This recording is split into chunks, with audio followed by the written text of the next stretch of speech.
Bismillah. Assalamu alaikum, everyone.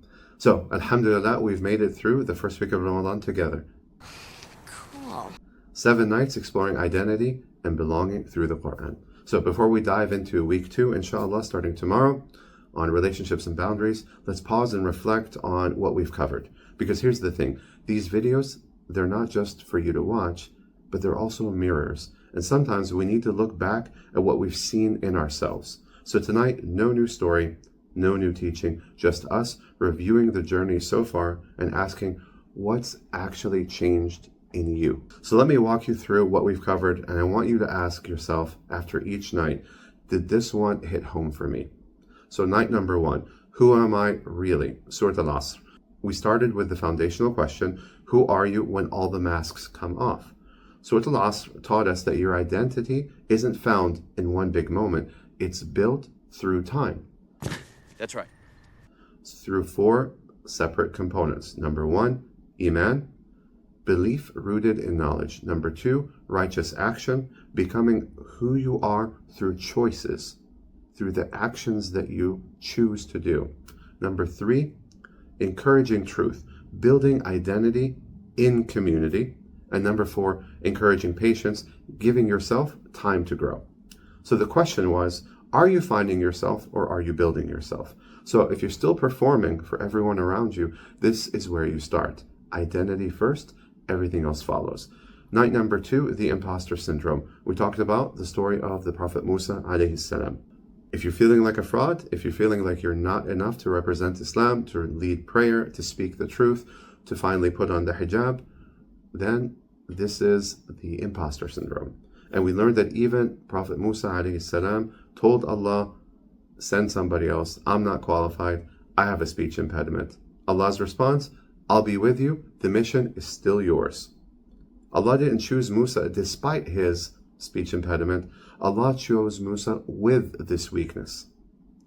So the lesson was, your weakness might be exactly where Allah's strength shows up most clearly. And the question was, what's your speech impediment? What's your weakness? The thing that makes you feel unqualified.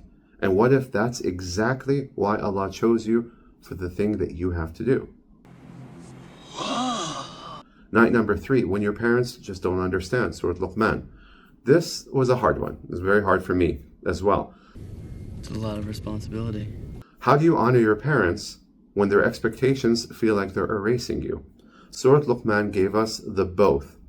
Honor your parents, be grateful, recognize their sacrifice, but if they ask you to do something that will genuinely harm you or compromise your deen, you don't have to obey. And even when you disagree, you still keep their company in kindness. But here's what we emphasize, that this is a last resort. You only disobey your parents after extensive dua, consulting scholars, examining your intentions, trying every respectful avenue, and understanding that there truly has to be harm present for you to disobey. So the question was, are you rushing to disobey your parents, or have you exhausted every path of respectful persuasion first? This is deep. Night number 4, we talked about being Muslim in non-Muslim spaces, the story of the Prophet Yusuf alayhi salam. In that one, we talked about loneliness, being the only one in the room who's Muslim, being the only one who doesn't drink, doesn't party, doesn't date, doesn't compromise. So the Prophet Yusuf alayhi salam was completely alone in Egypt. No Muslim friends, no Muslim community, no freedom, just him and his faith. And when temptation came, when a powerful, beautiful woman locked the doors and no one would ever know what he did in that room with that woman, Yusuf, at that moment, he remembered Allah and he said, Ma'ad Allah, I seek refuge in Allah. He went to prison for years for that decision because he refused to compromise, but he never lost himself throughout the journey. So the lesson was, the cost of compromise is always higher than the cost of integrity. And the question remains, where are you compromising in order to fit in? And what is that compromise actually costing you? This is heavy duty, Doc. This is great. Night number 5, we talked about the comparison trap from Surat Al-Hujurat, the disease of measuring yourself against everyone else's highlight reel. So Surat Al-Hujurat, it teaches us, you don't actually know who's better. The person you're jealous of might be struggling in ways that you can't see. The person you think has it all might be so far from Allah that you would never want to be in their shoes. Because Allah measures us by taqwa, not by wealth, not by beauty, not by popularity. So we learned 3 corrections. Number 1, you're measuring the wrong things. Number 2, you're in a race only against yourself, not them. Number 3, Allah designed you for a purpose that only you can fulfill. So the question is, who are you comparing yourself to? And if you had their whole life, including their struggles, would you actually want it? Stings the nostrils. Night number 6 was your name, your story, why names matter. So we dove back into Surat Al-Hujurat for the other half of ayah number 11. And we talked about names, why they matter, why you might be hiding your name, and what it means to reclaim it. We learned that in the Quran, names aren't random, they're prophecies. Your name is a dua that your parents made for you before you could ever understand it. And on the Day of Judgment, Allah will call you by your name, not your GPA, not your achievements, by your given name. So the lesson was your name isn't a burden to explain. It isn't something to hide from with some silly nickname or shortening of your name for others to feel comfortable. It is a banner for you to carry proudly. That's right. Are you living into your name or are you hiding from it? Now, here's the thing about this first week. These 7 nights were not random topics. They're building blocks, okay?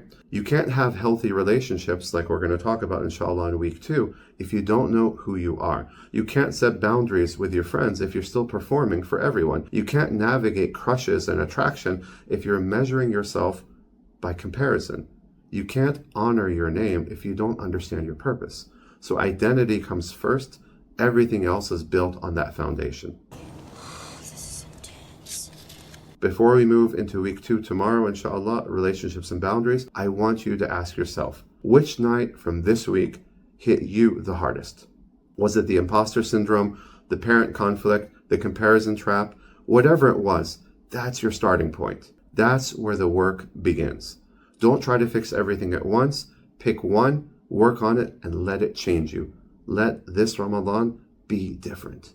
Tomorrow night, inshallah, we start week 2, relationships and boundaries, where we're going to talk, inshallah, about friendship with non-Muslims, when friends pull you away from who you are, crushes, attraction, and halal feelings, toxic relationships, and when to walk away, loneliness, and finding your tribe, forgiveness when it's really, really, really hard. All of it through the Quran, all of it addressing what you're actually going through, inshallah. Cool. But here's my challenge for you tonight. Go back and watch one episode from this week that you need to hear again. Maybe it's the one you skipped. Maybe it's the one that made you uncomfortable. Maybe it's the one that felt too close to home. Watch it, let it sit, let it work on you. Because Ramadan isn't about consuming content, it's about transformation. And transformation doesn't happen by moving fast. It happens by letting the truth sink in. 60% of the time, it works every time. So inshallah, tomorrow night, friendship with non-Muslims. Drop a heart in the comments if you're still with me on this amazing journey. Extended reflection in the email as always. And remember, Muslim Matters has discussion questions for families every single night. You've made it through week number 1, and that's not nothing. I'm proud of you. I look forward to seeing you again tomorrow.